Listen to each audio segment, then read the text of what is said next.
देख रहे हैं A1 टीवी। नजर डालेंगे बैनुल अक़वामी खबरों की तरफ। बरतानवी वज़ीर आज़म अपनी कुर्सी बचाने में कामयाब हो गए। बोरिस जॉनसन के खिलाफ तहरीक अदम एतमाद नाकाम हो गई। जॉनसन के हक में 211 और मुखालफत में 148 वोट पड़े। जीत के बाद बोरिस जॉनसन का कहना था, पार्लियामेंट ने मुतासिरकुन और हतमी फैसला दे दिया है, मिलकर आगे बढ़ेंगे, अपने एजेंडे को जारी रखेंगे।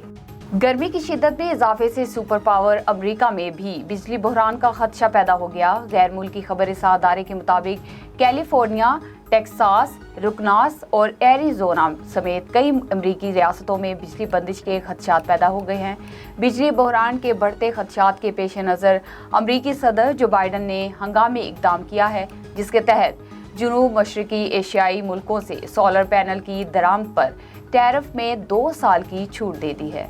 सऊदी अरब हुकूमत की जानिब से मुल्क में दोपहर के वक्त धूप में काम करने पर पाबंदी आयद कर दी गई है। गैर मुल्की मीडिया रिपोर्ट्स के मुताबिक सऊदी वजारत मेहनत और अफरादी क़ुव्वत ने हिदायत जारी की हैं, जिसके मुताबिक दोपहर 12 से 3 बजे तक खुले मुकामात पर काम करने पर पाबंदी आयद होगी। रिपोर्ट्स के मुताबिक पाबंदी का इत्तलाक 15 जून से होगा और 15 सितंबर तक नाफिज रहेगा।